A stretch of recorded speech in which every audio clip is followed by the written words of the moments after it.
Chris Hipkins, New Zealand's new leader, hopes to put Ardern behind him. Days after Jacinda Ardern's surprise resignation as New Zealand's Prime Minister, her soon-to-be successor, Chris Hipkins, was trying to put distance between himself and Ms. Ardern in a flurry of interviews. "I supported Jacinda Ardern as our Prime Minister. I think she did an amazing job," he told one television journalist on Monday. "But look, we're different people, and we'll have a different style."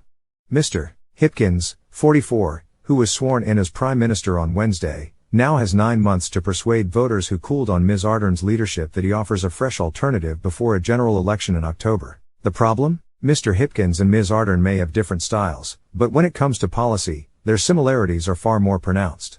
"It is very much a government going on the same track as it was before, but with a different face," said Bernard Hickey, a political commentator based in Auckland. Christopher Luxon, who is almost certain to be Mr. Hipkins's opponent in the October 14th election, has made the same point. "There's no change, it's just more of the same. That's because it is essentially the same team," Mr. Luxon, the leader of the center-right National Party, said on Sunday. Mr. Hipkins was one of the architects of the Ardern government's key policies, along with Ms. Ardern herself and her deputy, Grant Robertson, who will remain as finance minister under Mr. Hipkins. The three have been close for years. They were advisors to Helen Clark, the former Labour Party Prime Minister, and became members of Parliament at the same time, in 2008. Mr. Hickey described their shared political outlook: fiscal conservatives, broadly social liberals, very aware of the political center.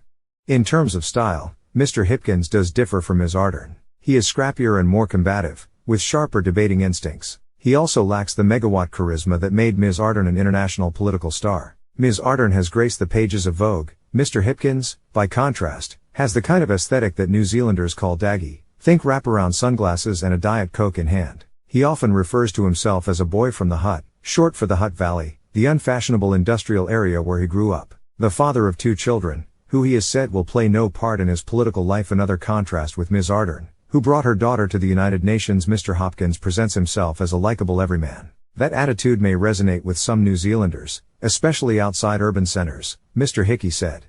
Chris Hipkins will be able to present himself as a different flavor, simply because of that Hut background, he said. Even his occasional gaffes during a COVID lockdown. He once famously said that New Zealanders wanted to spread their legs, when he meant stretch may benefit him, Mr. Hickey added. "There's a self-deprecating look at me. I'm a klutz thing about people in public life in New Zealand," he said, which is designed to present someone as just like everyone else, not better than their peers, and someone that can be trusted and worked with. Variously responsible for education, health, New Zealand's COVID-19 response and policing, Mr. Hipkins has built a reputation as a Mr. Fix-It, a practical figure capable of hard work, said Grant Duncan, a lecturer at Massey University in Auckland. "He gets stuck in, and he fixes problems," he said. "I think New Zealand is pretty familiar with him by now."